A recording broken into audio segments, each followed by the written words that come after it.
Now it's my pleasure to introduce you Diego. Diego Antognini is a researcher, a scientific researcher at IBM Research AI in Zurich. He is also lecturer at the University of Applied Science in Lucerne. And very often come here to provide us with lecture about the last state of the art about language models and machine learning in general. So today we present us if we can do some AI that is more efficient. Do we have an alternative to transform? We discovered it. Welcome, Diego. Thank you, Stefano, for the introduction, and hi, everybody. So it is my pleasure to present to you our journey in academic research about efficient and low research behind this. Before starting, I just quick personal introduction. So I've been doing my PhD at the Academia in the AI lab with in detection of text understanding, AI implementation. I grew up here in the Channel.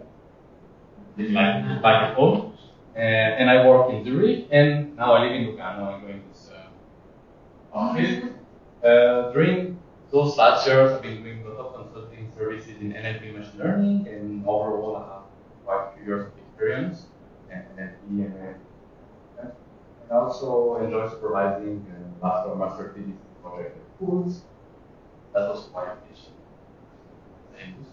And since May 2022, I joined IBM Research as a scientist, continue working.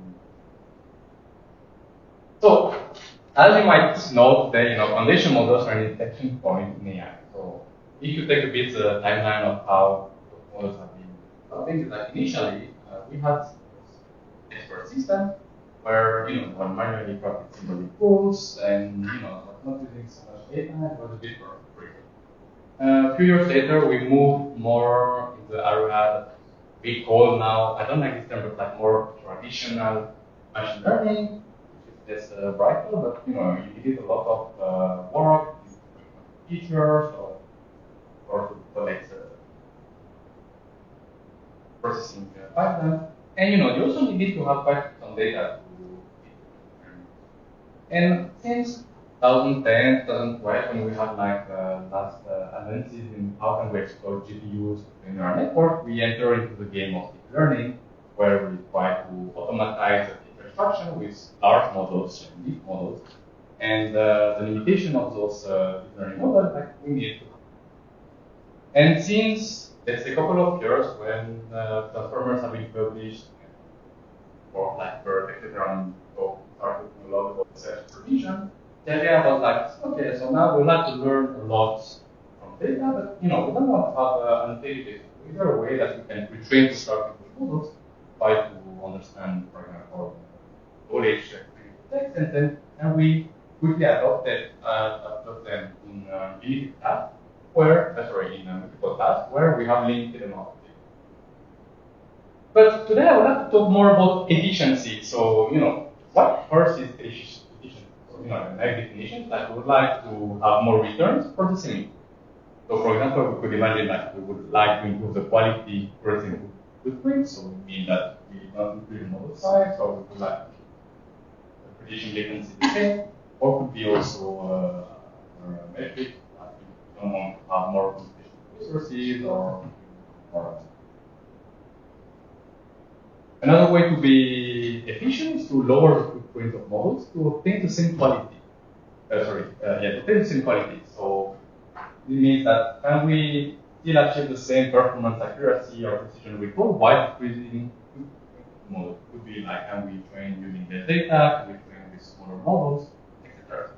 And ideally, we would like to improve both the quality and the So here I put a graph where on the y-axis you have the number of petaflops that is needed to train large language models, and here a timeline in terms of computation. And unsurprisingly, after transformers, we start to have waves of BERT, GPT, etc. And what you notice is like you have a kind of a clear correlation that the more you go towards time of the day, the more bigger are the models, and we have last year on which we have the trillion parameter model, and what you see is like the more the model is becoming bigger and bigger, and you need that to also be able to run them. You will need to have like more computation.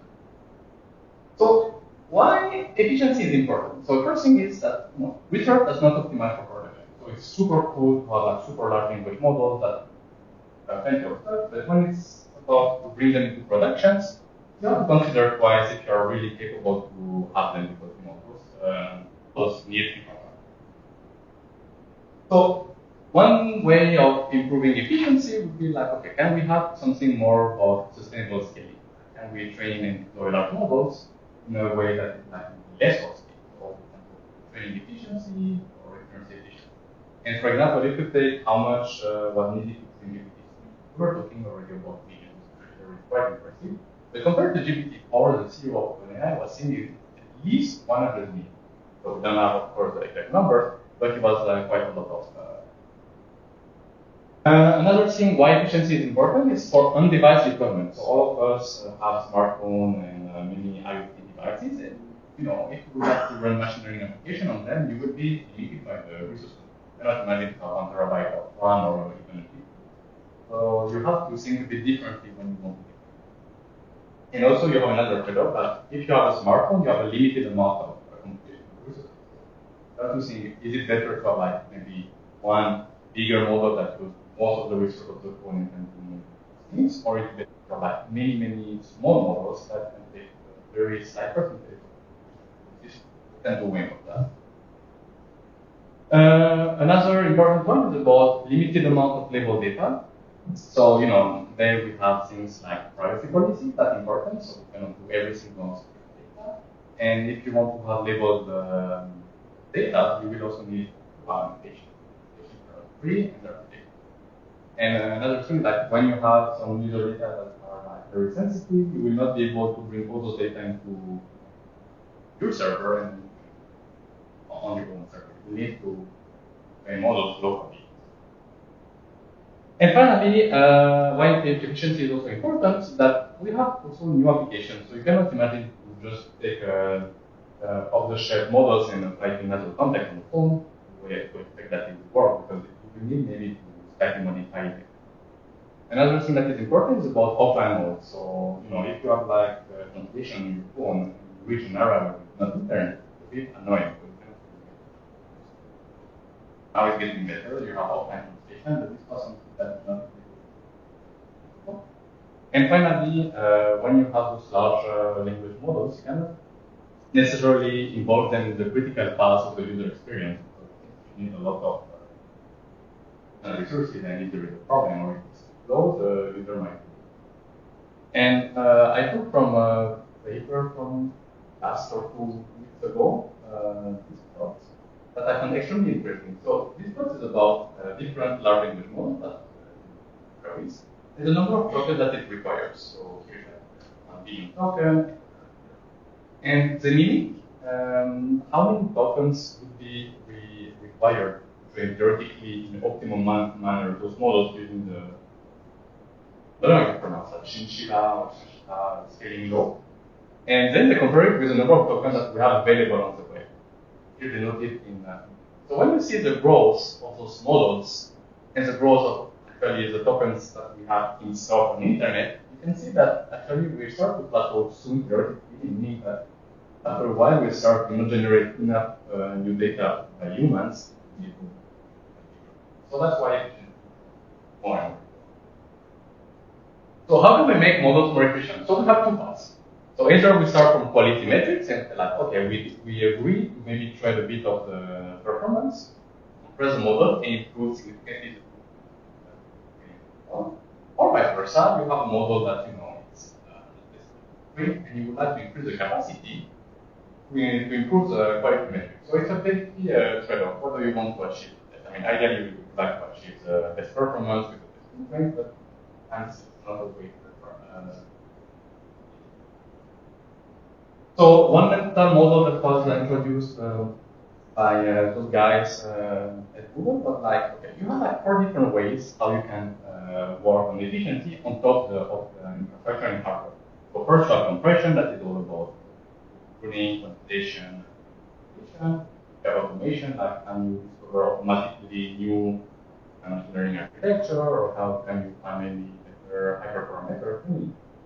And then you have another school of thought that is more like, okay, can we develop more efficient layers instead of what we know, or more efficient models? And also, then you have also everything linked more to the optimization or learning. Like, okay, can we design better functions or better optimization algorithm, or can we start this?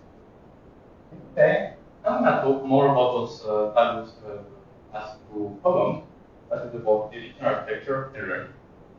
So now I'd like to put into context in what environment I'm going to talk. So at IBM, I'm working in a team that is responsible of features. So it's basically a huge collection of tech that is like loaded, that's like 100 plus millions of technical documents that you imagine archive, patents, very specific domains, and you can also upload a set of documents.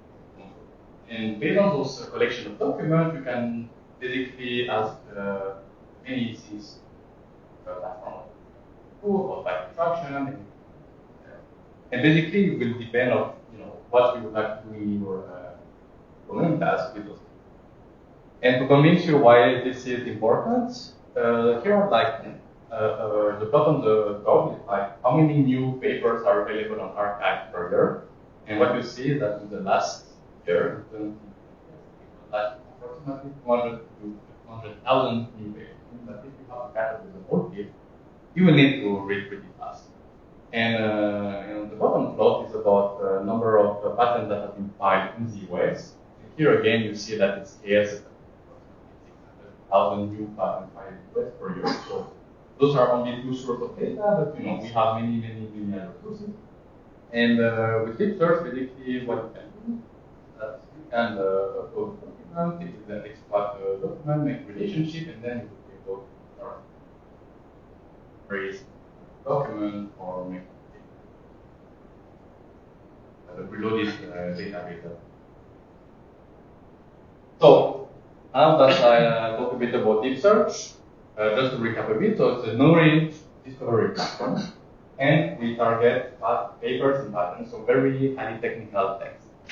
And as a constraint, we have low resources, which means that we operate on a budget. So it means that we would use GPU for the inference time, but you have to ingest a lot of documents, so you have to fast. It has to be fast and cheap. And also, it's very difficult to have annotation because you have to be perfect in all the domains. You cannot start to annotate data in all the possible domains because there is too many. The idea of that, assuming no GPU, no annotation, you have to dedicate information. So in the first part of our journey, we talked about one of our favorite images that is about how can we extract terms in highly technical code. So to give you a feeling what are terms, so here's like a snapshot of Wikipedia entry. So that's JPEG. And in blue, those represent terms, so that have been annotated by human for okay, digital photography term or images or lossy compression. And what we would like to do is like, okay, even like a raw piece of text, can we identify automatically without annotation the term? And what you see here, like an output of our model, that we can automatically extract the same terms that have been used on Wikipedia. And our model has never seen any Wikipedia. So, as you could imagine, there is a lot of value to extracting this kind of term to build a knowledge system. And this is like the first step to be able to do a lot of downtime. And also another desirable property is that it's important that when you extract a term, that you know the context where it's. So to sum up a bit, so technical domains will require deep domain knowledge because we have to be able to identify what the term in biology, but that might not be a term in other documents. And we cannot have data because it's very expensive. So what we would like to do, we would like to start this kind of a build-on annotator that doesn't have to be perfect, but kind of good enough to start to extract terms, and the idea that we would like to improve it over time. And since we're in the real world, we can have additional requirements that could be okay. Let's assume that we still have some annotations that have been manually annotated. If we have them, we will not check that right with that them. And we also have to be able to have the right flexibility in terms of choosing do we want to favor more the performance or the inference latency. So basically, our approach is based on what we call supervision. So we have basically a large text corpus, and we're going to use unsupervised annotator that will be able to generate in a fully unsupervised way a lot of data. So as you could imagine, the data will not be perfectly annotated, will not be quality, and that's what is the point of the weekend application. But the nice idea is like, okay, since you have like a lot of data with labels, can we fine-tune for the transformers on top of it, and then we could use the finite model inference. And then you're like, yeah, because we're talking about efficiency and you talk about transformers. So yes, you are right, but you have like different levels. So one is about, okay, having a lot of data can generate a lot of labels, so that's one part of the efficient, but we don't need annotation. And the second part is that since we disjoint the training and the inference time, you have a lot of flexibility. So you can choose, for example, train to fine-tune multiple transformers or different sizes, and inference even to make it more efficient. So that's the interface between user and machine, like on. So let's go a bit high level how the unsupervised annotator works. So first, we identify the candidate terms by using the part of speech tag and identifying nouns that are 2 or more tokens. So here you see that our candidates are like particular type, intention ID. So as you could imagine, particular type is not necessarily terms. So what we're going to do, we're going to use what we call a semantic store. And we're going to identify that on the intention is candidate. And since before we're saying that consider only candidate terms of 4 more tokens, there's a single word token. And here we use morphological signals to say that, okay, as me. But this word is a term because it's very rare. So let's go just quickly into details on how those work. So first, the topic score, we're gonna compute the topic score by using sentence encoder. So first, we're gonna encode the semantic representation of the sentence, and then we're gonna encode the semantic representation of the term of multiple expressions, and we're gonna compute it. It's gonna be our topic. And then we have a second metric, which is the specificity score, that will compute the average distance in a multi-word expression between each word and the whole words. And by using this kind of weighted average, we will have another score that will then how specific a term is. By using the combination of both together, you can spend level by term, value to term. So those were for the multi-word expression. Then I was talking about single token nouns. And we're going to use morphological signal coming from subword tokenization. So we will not think about that, but if you ever try to sub-tokenize a word like acetaminophen, you will realize that it's tokenized like in 5 different subwords. And actually, this is like an indirect signal to say like this word is very technical because it's not a word that is common. But if you know how the word tokenization has been trained, that been trained on general English text, and that been trained saying that or the most frequent tokens, and etc. etc. And as you can imagine, acetaminophen is not very frequent. Okay, so this was about the modeling part, and in terms of experiments, just to highlight our idea, we wanted to mimic the whole sort domain. So let's assume that you have a large corpus of data without annotation, like semantic scholar. You use our methodology, and then we would like to train multiple models on what we call the SS dataset. And then we would like to evaluate, can you transfer the knowledge that you learn on this semantic scholar dataset that you've been generating with tables, and you fine-tune the methodology and try to see if it generalize about a domain like ACL that has human annotations in what are exactly terms or not ACM papers. And what is interesting is that what you can see is that, well, if you fine-tune any models on the data set that we've been annotating this number, it performs better than if you fine-tune directly with models on data set in the tables and then try to transfer them. And interestingly, you can see also that compared to birth rate, which is 100 million parameters, and extra small, which is 1 million, the performance are really. And if you repeat the experiment on another data set, you see that on average we are pretty similar to the kind of upper bound of what you could obtain by models on ACL and then evaluating that. But what is interesting is that at the end the price is quite different. The performance difference between training on our own data set or a data set that has been labeled is very small. So in that sense, you could imagine that, okay, I agree to trade 1% of performance. And even if you take the small model that has 7 million parameters, you can see that the performance are not, of course, they are underperforming a bit, but they are still interesting that they really use a really lot of data and pass that. But this is about performance. So now I'd like more to talk about latency and the trade-off between latency and accuracy. So here is a plot on one on CPU and one on GPU, and on the y-axis you have the latency in milliseconds, so how much time the model needs to annotate one sample on CPU and one sample on GPU. And you start with an unsupervised annotator that has 0 parameters, of course, and has a latency that is really high and achieve pretty okay performance, but not comparable to the best one.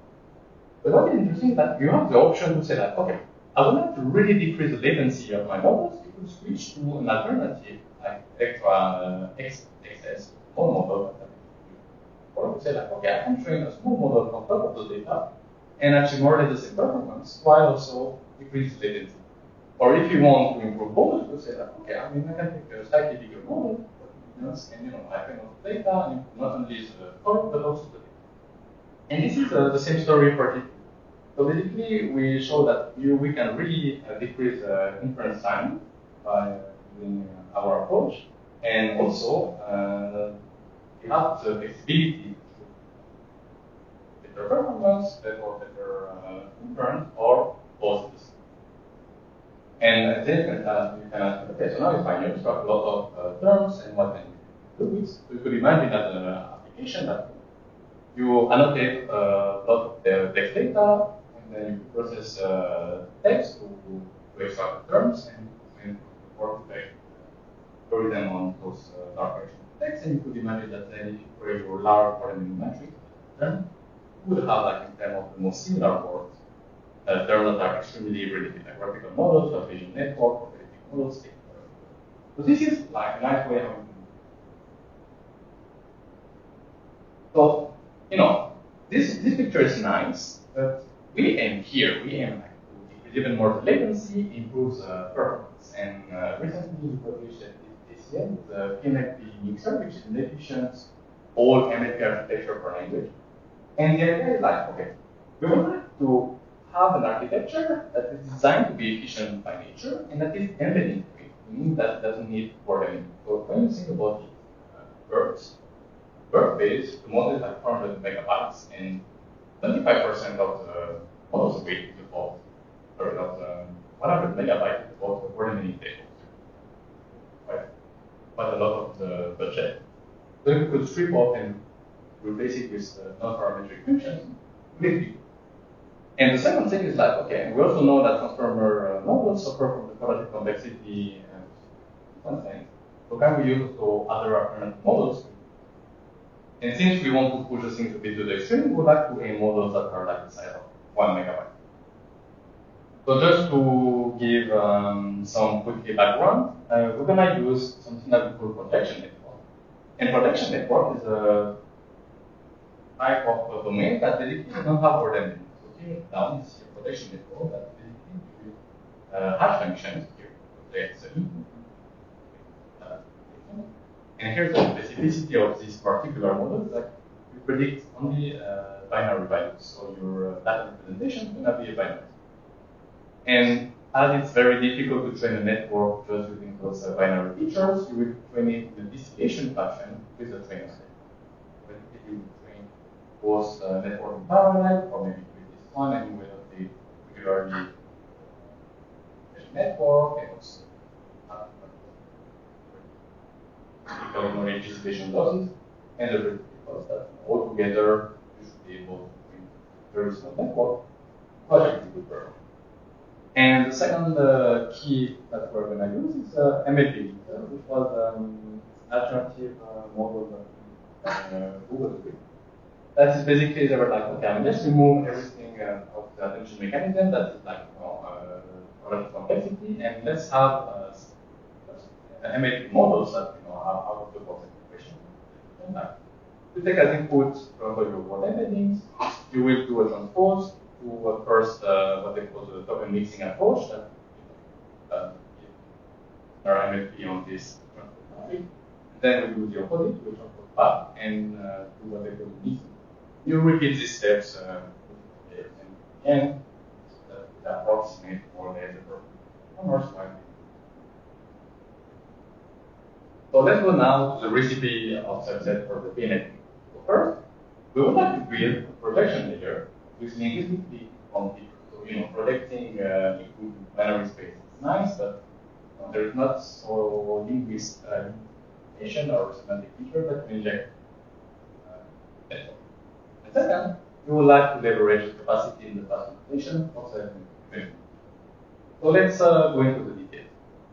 So first, we're going to use subword tokenization because it contains linguistic.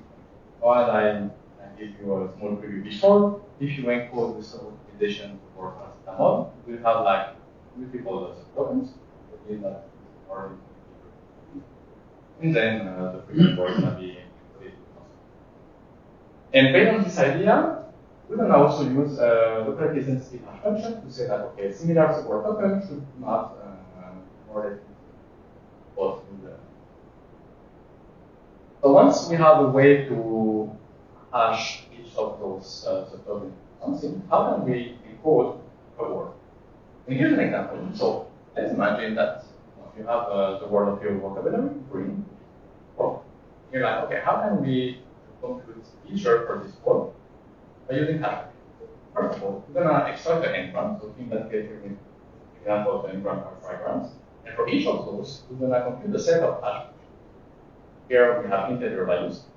And then we're going to aggregate them somehow. So here, one of the keys that we need an aggregation function that is associative, meaning that you can aggregate in any order, column-wise. And we use a min hash because we have some certain property addition. And in this example, if you would like to compute the min hash of green, you would take basically per column wise, you would at the end, this is going to be important. So the nice thing with this approach is that you're also able to cache all those fingerprints individually at the word level as you want, because on the CPU side, having given that large cache system is feasible. So for example, if you take standard word tokenizer that has 32,000 words and you want to assume 128 hashes for each, you can encode all of them. Imagine that even if you take a vocabulary size of 1 million, you would be able to encode all of them and store them. And all of those steps don't happen on the GPU. So you can do everything locally and then you transfer the data. So let's continue. So now we have those beautiful min hash fingerprint for each word that our word embedding. And produce integers in the range of 30 to 150. And they're not very welcome to our network because they like everything. So what I'm going to do? I'm going to use Antognini feature, which is a probabilistic data structure that has been designed to test efficiently whether an element is in a set or not. So the idea is like false positive are possible, but false negative are impossible. And if we now use this projection to compute the kind of embedding or representation of different words as and you color those features between 0 bytes and time, where the intensity corresponds to the number in the counting meters, 0 has been, and the black is more precision. You can see that between the fingerprint between programs and programming are pretty similar. So there are, of course, differences, but a lot of similarities. So this is kind of a linguistically informed feature that we like to keep. And then when we're able to create those features without any trainable parameter, those are non-parametric functions, we're going to use a bottleneck layer that will map basically the range of those counting figures. That should be like from 0 or 5. It's not the random, not the 1 of them. And after this bottleneck layer, we're going to create a standard MLB mixer that in terms of going to process it. And at the end, we're going to put it out. So now I convince you that hash is cool and a lot of things, but how does it compare to what we do? So in the availability of ultra small models, we can't necessarily compare those standard benchmark like Glue, SuperGlue, etc. because there in terms of data of what you like models, and also on your phone you might have different types. So it's more common to evaluate on like multilingual semantic processing data sets, where the idea is like, okay, assume that you have a conversation with your phone, like a Siri, Google Assistant, you're asking your assistant to do something, and you can understand what from more the data set.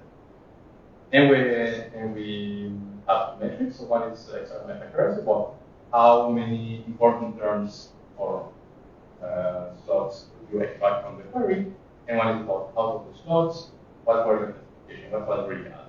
And we compare our approach with binary projections, ternary projections, predicting features between -1, 0, and 1.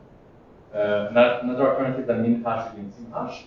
And what you see is that between all those approaches, there is a significant performance by predicting more linguistic. And then that's it. Okay.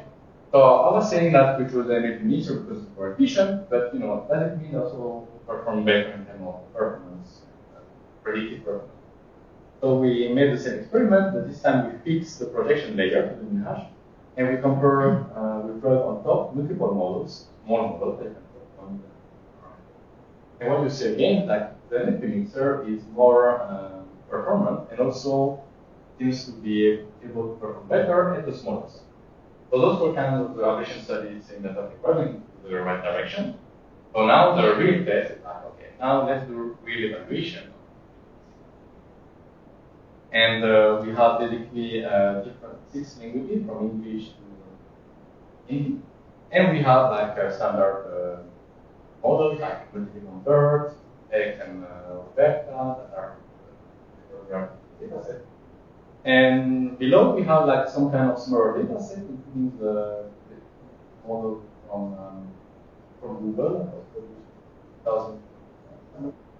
that has been trained from scratch, and a model that has been distilled based on the feature. And when you see written 80, it means one type of 80. And now you see our model that has even less parameters, 1 million, so 1 megabyte because it's 1 item per bit. And what is interesting is that you see that compared to the best models, we are like more than 2,000 times smaller, while achieving 98% of performance, which is pretty good enough. And if you compare to something that is maybe a bit smaller than this LXM beta with minimal terms, we are basically 600 times smaller, and we achieve, let's say, 99%. So, which is a pretty good news thing that by carefully designing the way you extract features from the inputs, you can remove the need of handling tables, and then achieve hyper. And on the multilingual intent classification, the story is similar. So on average, on all the languages, we compare to multilingual verb as smaller, and we perform approximately. And compared to the alternative using transformers and bigger again, we perform so on. So that is so in terms of what we see is like, okay, we have been proposing a pragmatic approach for term extraction where we see that we can bootstrap annotators, new domain, not really annotate. Start from a very simple base model and then start to generate a weekly annotator. And on top of those weak annotated data set, we're able to fine-tune language models or models if you want, and achieve high performance with lower data. That was more for the first part. And for the second part, we've seen that you can develop embedding tree architecture and use the MLP mixer to assert. And the key was to design a parametric projection layer that will create a rich token representation. And the benefit of this approach is that we can also compute on the fly the feature, or also we can have them. Finally, we obtain competitive models in terms of model size, latency, and we reach 98% tracking more than 6 times. So that was it for the presentations. I hope you enjoyed it and have questions. I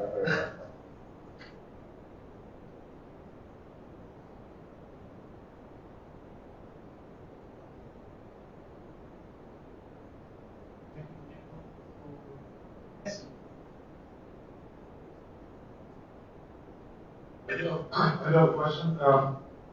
You mentioned that you want to use the connect still the approach to have binary embeddings, then the MLP mixer, then afterwards the projection part you use completely different with your main hash. You tried the original projection approach with yes. the MLP. Yes, that's basically the number you see here. So by using the binary projection method, you perform anything. Yes, then like this one plus the MLP.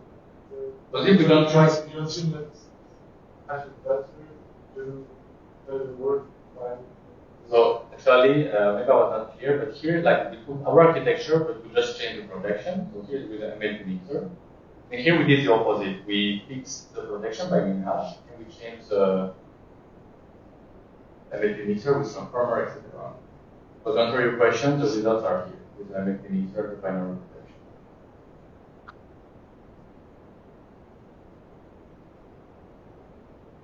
I'm more interested in follow-up for so that part in embedding, and you want to do knowledge discovery pool or more knowledge pool,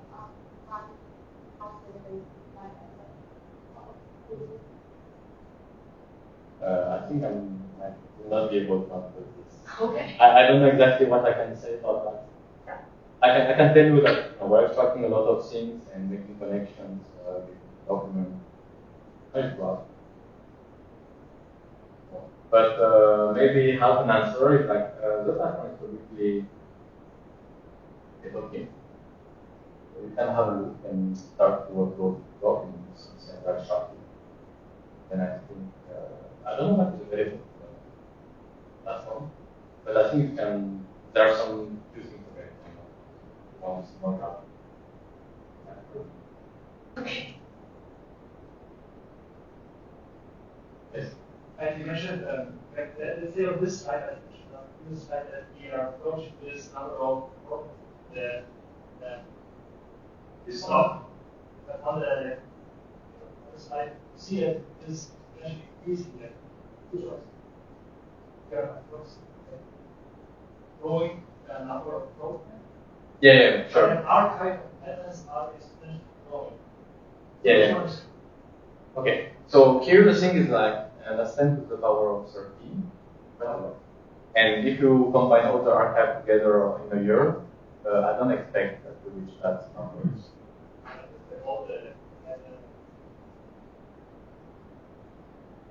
So I mean, if you count everything all together, I mean that's an estimation. I don't think those are real numbers, but that was a published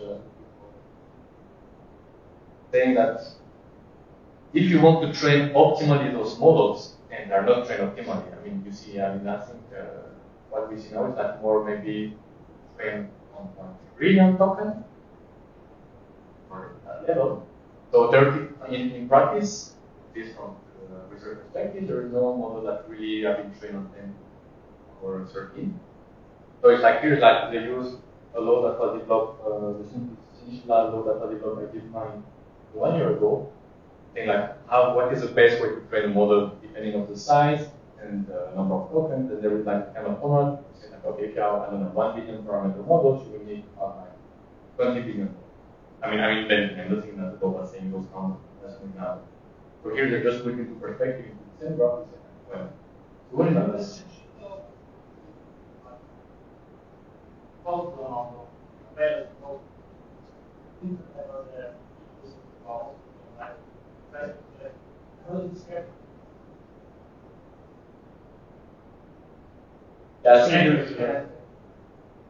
Well, I think that's an open question, but I think the peers like soon will reach the amount of human-generated tokens, and so we'll have more tokens in the internet.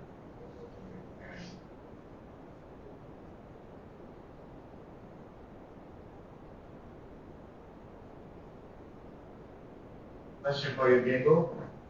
Okay. Thank you very much for the presentation. We have talked about the collision. How do you find a significant explanation for the collision? Very significant and this So to be honest, we tried, and we did not find. You mean those large squares, right? That yeah. So the thing is like, well, you have a large input, the input curve that you have in, the range of the values that you produce with Python function are really large, and then you say, okay, we have to count for 1,000 dimensions. So we then sadly find a linguistic explanation of why this was happening, but hypothesis that if you switch from 128 bits of range to 1. So probability. But that's something we're still wondering how it works. I mean, why they're that similar or so a bit similar with programming. You see, if program and program is more similar than program and programming. But there are still a level of similarity. So probability is like more important support token. Like if you encode program, you will have different set of support tokens than programming. And I'm not talking about because you are in. You will not be program and in. Here might be simply program, and here might be maybe prog and aiming. And you said to use the word of 2 grams. Programs of 2 grams. They might be different.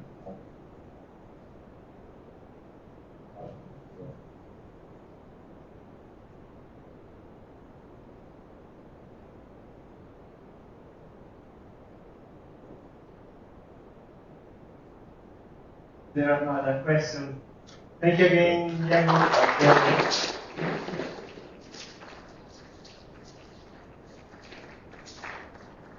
And if you have a question, you will be on the Wonderful.